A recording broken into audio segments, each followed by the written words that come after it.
हम सबके senior advocate Yasir मोमिन साहब, तमाम मोअज़्ज़िज़ शख्सियात जो स्टेज पे हैं, तला मोमिन साहब और हमारे अध्यक्ष नासिर जावेद साहब, फैसल अंसारी, तमाम समाजवादी पार्टी के भी साथी और यहाँ पर बैठे हुए तमाम बारापुरा के मेरे भाई, मैं शुक्रिया अदा करूँगा यासिर साहब का कि उन्होंने कुछ दिन पहले कुछ जिम्मेदारों को मुझसे मिलाया और ये ख्वाहिश जाहिर की कि हम लोगों को और करीब आना चाहिए और शहर में जो आपके लोग, तमाम लोगों का जो कंट्रीब्यूशन है, जिसको कहते हैं हिस्सा, वो लोगों के बीच में आना चाहिए।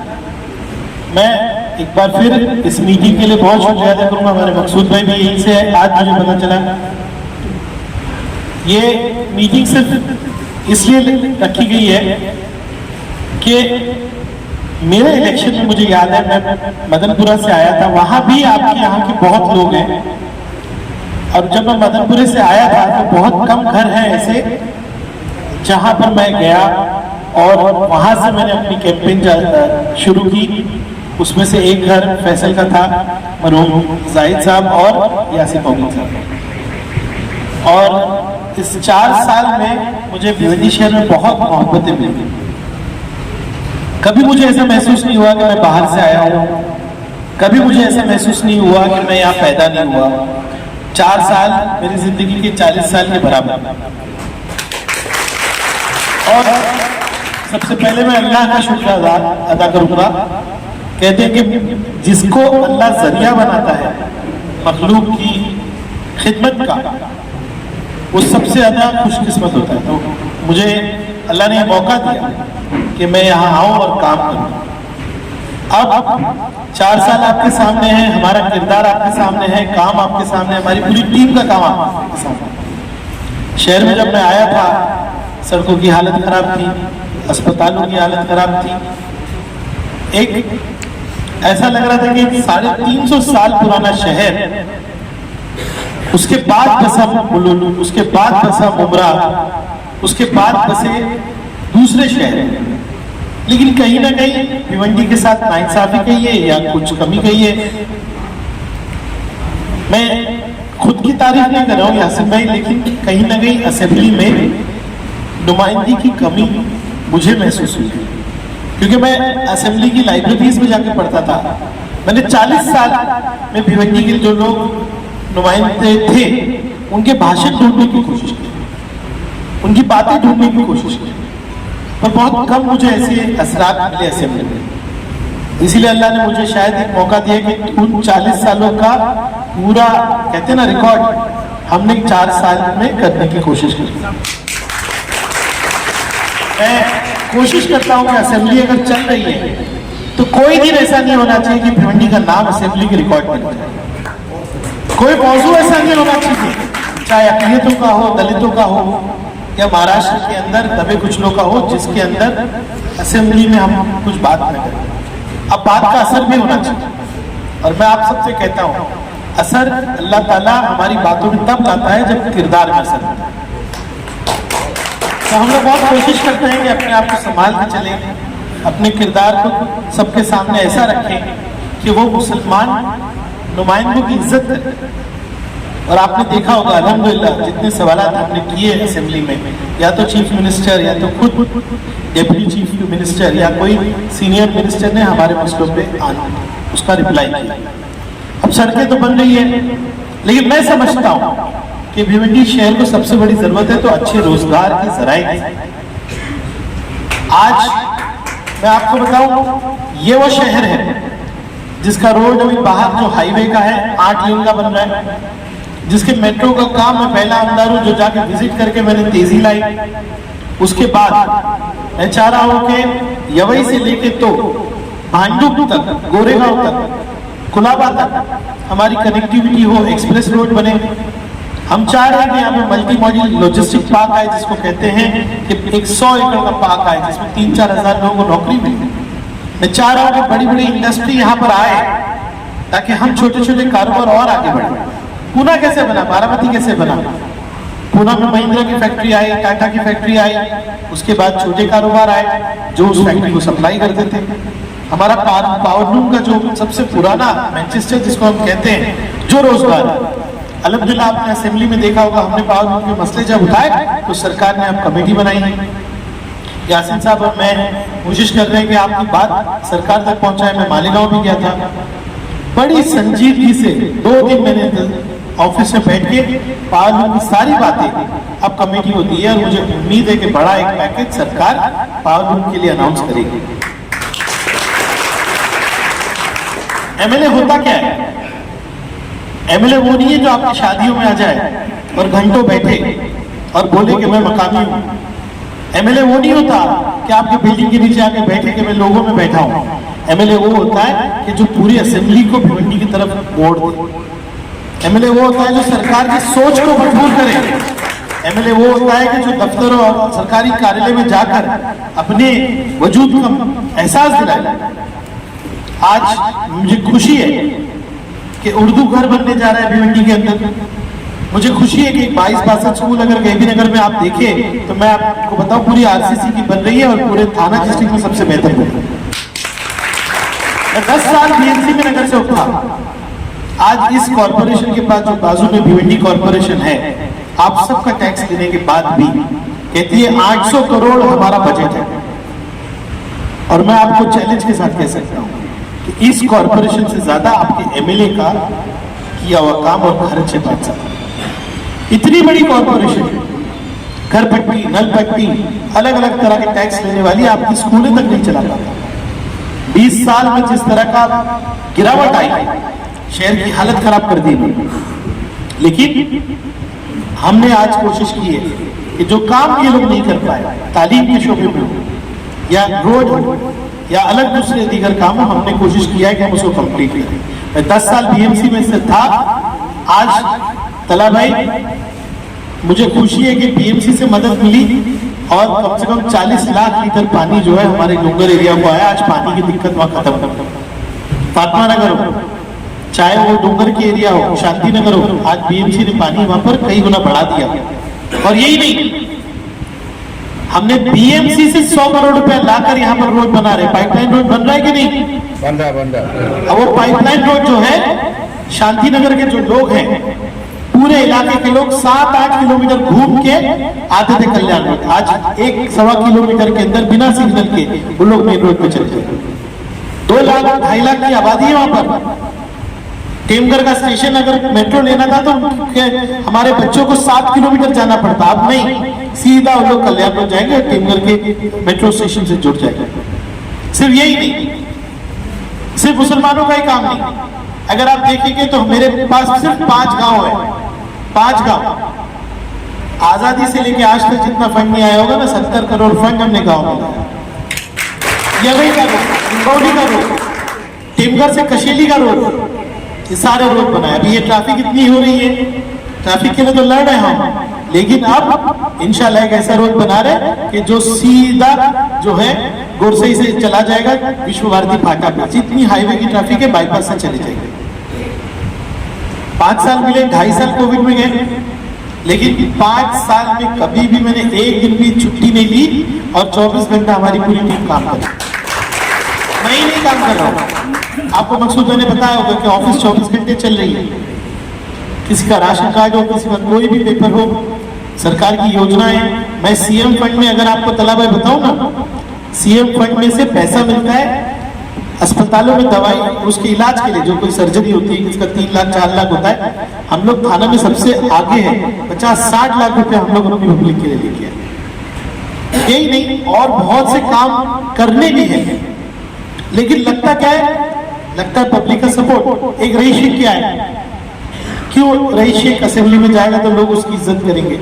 अगर भिवंडी उसके पीछे है तो रईस शेख का इज्जत होता है। आप मेरी पहचान, आप मेरी ताकत।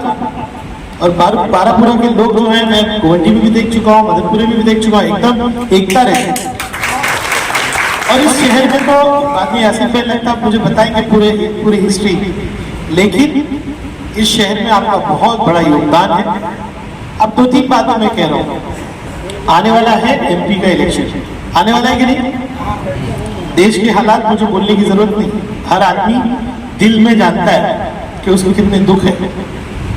आज मुसलमान ही परेशान नहीं है, दलित भाई भी परेशान है। अलग अलग जातियां हैं जिन पे जुल्म हो रहा है, कोई बोल नहीं रहा है, किसी घर में ईडी, किसी घर में सीबीआई। लेकिन मैं आपसे एक बात कहूंगा कि जो जमाना बदल रहा है उसके साथ हमारा ख्याल भी बदलना चाहिए। इस देश में सेक्युलरिज्म को बचाने का बोझ अब हमारे कंधे पे आ गया है। जो आजादी में आप लोगों ने रोल प्ले किया वो आज हम लोग प्ले करेंगे। शायद हो सकता है हमारे सर लटकाए जाए, वो अलग जमाना था जब सर काटा जाता था, लेकिन आज हमारे ताकत को काटी जाती है। हम सबको इकट्ठा रहना है। इस शहर में मुझे बताइए, अकलियतों का शहर है, 60% से ज्यादा मुसलमान है, लेकिन बीजेपी के लोग आके कहते हैं कि मुसलमानों को खरीदेंगे। ऐसा होने देंगे क्या आप? क्या करते हैं लोग? तालाबों में खड़े हो गए, रईस से खड़े हो गए, 4 मुसलमानों को खड़े कर दिए। पूरे हिंदुस्तान में अगर मुसलमान क़यादत खत्म हुई है, उसका रीजन सिर्फ एक ही है कि मुसलमानों का वोट काटने के लिए कुछ लोग खड़े होते हैं। आप इतिहास निकाल लीजिए, यूपी से लेके तो आप महाराष्ट्र तक, कर्नाटका तक जाइए, अगर कोई मुस्लिम क़यादत में कोई आदमी हारा है तो कहीं ना कहीं 2-3 मुसलमान आपको दिखेंगे जो खड़े होके वोट काटे होंगे। बराबर है कि नहीं? सिर्फ यही वजह है। और मैं नहीं कहता कि मुस्लिम क़यादत कम्युनल बात नहीं करता। जब हर इंसान चाहता है, अग्री चाहता है उसकी कौम का आदमी जाए, गुजराती चाहता है गुजराती की चाहे, तो क्यों नहीं मुसलमान चाहे वहां से जहां पे मुसलमानों की अक्सरियत है। और मुसलमान ऐसा होना चाहिए कि वो सबका काम है। मैंने इस भिवंडी शहर में कभी मुस्लिम हिंदू नहीं देखा, मेरे दरवाजे जो आया उसका दिल खोल देखा। अगर मुसलमानों का कब्रिस्तान बना है तो हाँ, शमशान भूमि भी। अगर यहाँ सड़क बनी है तो हिंदू एरिया में भी बनी है। अगर कोई राशन कार्ड लेने है तो कभी मेरे ऑफिस में उसका मजहब नहीं पूछा जाता, कभी साइन करते वक्त मैं नहीं सोचता कि किस मजहब का, किस इलाके का। लेकिन कहीं ना कहीं मुसलमानों की आवाज उठाने के लिए असेंबली में लोग चाहिए, पार्लियामेंट में लोग चाहिए। और सबकी उम्मीद यह है कि इस बार भिवंडी की दोनों सीट से मुसलमान जीत कर जाएगा। अब इसकी जिम्मेदारी कौन लेगा? रईस अकेले, समाजवादी पार्टी के कार्यकर्ता अकेले?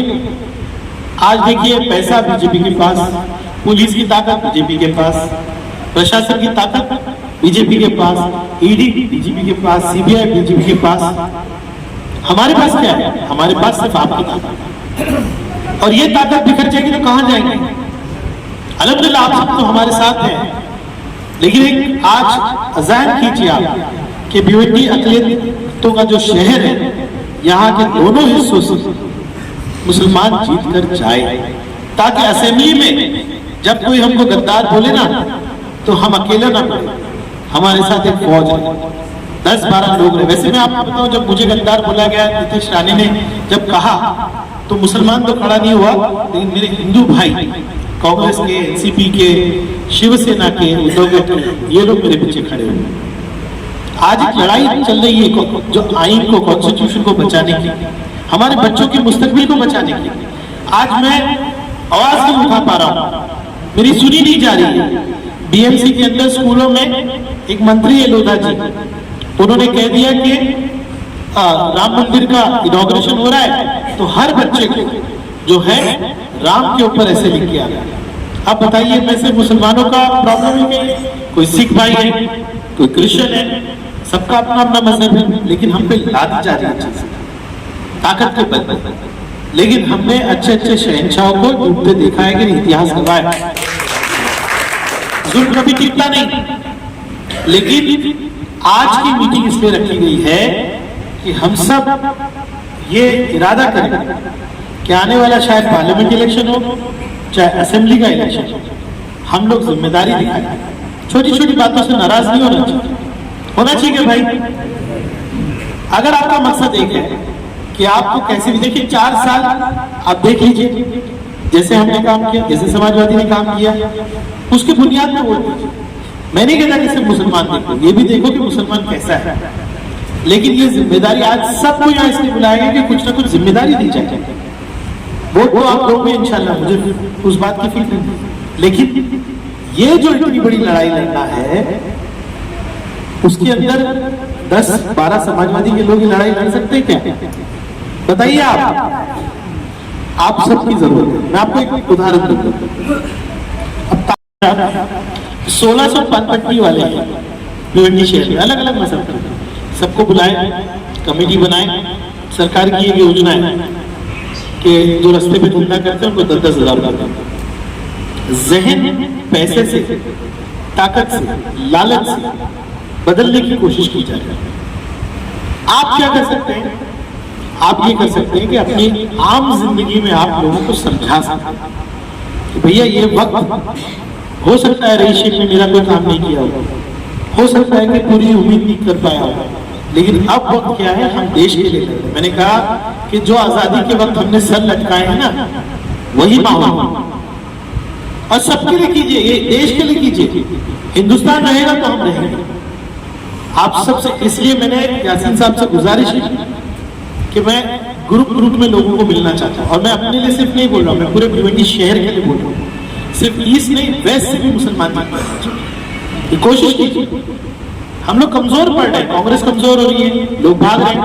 तो हमारे मुंबई शहर के बिलिन देवरा साहब 55 साल से उनकी पूरी फैमिली कांग्रेस में थी, लालच में नहीं चले गए, हो सकता और भी जाए, लेकिन जो रईस शेख यहाँ खड़ा है इंशाअल्लाह ताला हिलेगा भी नहीं। बहुत हालत ही गई। जब पिछली बार सरकार बनी, हमारे थाना से सीएम बने, बहुत लालच हम लोगों को दी गई। आपने नगर सेवक बिकते देखा है कि नहीं बिकते? ये शहर तो देखा है कि नहीं नगर सेवक बिकते हुए? हाँ, अल्हम्दुलिल्लाह आपका आमदार बिका नहीं, खड़ा है यहाँ, और उनको तो क्या पैसे देते होंगे, मुझे मालूम नहीं चला कितना पैसा होता है। हम लोगों को तो करोड़ों के ऑफर होते हैं। आप लोगों से गुजारिश है कि आज की मीटिंग को संजीदगी से ले, टीम बनाइए हमारे साथ, मौका दीजिए और 5 साल काम करने का। मैं आज कोई इलेक्शन नहीं, लेकिन मैं आज क्यों बोल रहा हूं आपको, ये बात तो कभी करना चाहिए मुझे, अक्टूबर में इलेक्शन है ना, मुझे सितंबर में करना चाहिए, मैं क्यों जनवरी में कर रहा हूं?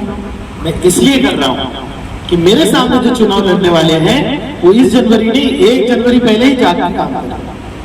मेरे सामने बीजेपी है, पन्ना इंचार्ज, घर घर जाना, घर घर धार्मिक बातें करना, वो 365 दिन 5 साल काम करते हैं। हम तो 8-9 महीने काम कर सकते कि नहीं?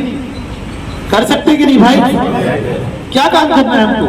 हमारी यादी लेना है, उसमें जो लोग भिवंडी से बाहर रहते हैं उनको मार्क करना है, इनका इंतकाल हो गया यादी से निकालना है, जो बच्चे शादी बाहर से करके उनका एनरोलमेंट करना है, जो बच्चा 17 साल का हो गया उसका नया नाम डालना है, लोगों को समझाना है, और एक ही नारा देना है कि बिखरना नहीं। इस बार बिखर गए तो देश बिखर गया, इस बार बिखर गए तो देश बिखर गया। ये बातें हैं। आज पहली मीटिंग है, अगर मैं कोई जिम्मेदारी दूं तो आप लोग लेंगे क्या? आप लोग जिम्मेदारी लेंगे क्या नौजवानों? तो हाथ उठा के बताइए, लेंगे कि नहीं जिम्मेदारी? तो बस यही बात थी, क्योंकि ये चुनाव बहुत निर्णायक होने वाला है। आपने रुपेश मात्रे के 10 साल देखे, योगेश पाटिल के 5 साल देखे, रईस शेख के 4 साल देखे, और हमने इंसाफ की राजनीति की, हमने साफ सुथरी राजनीति की। आने वाले दिनों में आपसे जुड़ के मैं तो कहूंगा यासीन भाई एक सेल बनाइए, एक अध्यक्ष बनाइए और राब्ते में रहिए, ताकि हमारे काम ही रईस शेख का ऑफिस समाजवादी का सिर्फ नहीं है, रईस शेख का ऑफिस पूरे भिवंडी शहर का ऑफिस। मैं तो दावत देता हूँ बुजुर्गों को कि आप आइए। कैसे शिवसेना बनी? बाला साहब ठाकरे ने पॉलिटिकल पार्टी नहीं बनाई, उन्होंने एक संगठन बनाई, उन्होंने एक सोच बनाई। हो सकता है हमारी उनसे नाइत्तेफाकी हो, लेकिन मराठियों के लिए उन्होंने काम किया, मराठियों के लिए उन्होंने ऐसी ऑफिस खोली जो समाज का काम करते। आप सब हमसे जुड़िए, एक नई राजनीति। अगर आपको मोदी की राजनीति को खत्म करना है ना, तो आपको एक नई राजनीति लानी पड़ेगी। पुराने तरीके से हम नहीं जीत पाएंगे। एक रईस शेख जीत के नहीं हो सकता, तब्दीली आना चाहिए, हमारे लोग तैयार होना चाहिए, पूरे इलाके में काम करना चाहिए। मेरे लिए ही नहीं, जहां जहां सेक्युलर पार्टी के लोग काम खड़े हो उनका मदद करना चाहिए, जागना चाहिए हमको, और यहां से लेकर उत्तर प्रदेश तक आपको तब्दीली की हवा लाना, और मायूस कभी नहीं होना। अगर ईरान का राजा जा सकता है तो हिंदुस्तान का राजा भी बदल सकता है, और जमहूरियत है, इलेक्शन के तरीके से ही आप तब्दीली ला सकते हैं। मैं आपका हमदर्द पूरी ताकत के साथ आपके साथ रहूंगा, यही गवाही देता हूं। और आज जिन लोगों ने ये मीटिंग ऑर्गेनाइज की उन सबके लिए जोरदार ताली। उन लोगों ने आज हमको करीब लाया है। आज से मैं मेरी पहली कैंपेन की मीटिंग है तलासा में। आज से मैं अपनी कैंपेन को शुरू कर रहा हूँ। शुरू करूँ ना? बहुत बहुत शुक्रिया आपका। यासीन भाई को हम सुनेंगे, हमारे से सीनियर है। आप सबका तहे दिल से बहुत शुक्रिया कि आप इतनी तादाद में आए। जिन लोगों ने ऑर्गेनाइज किया उनका भी तहे दिल से शुक्रिया, बहुत बहुत शुक्रिया।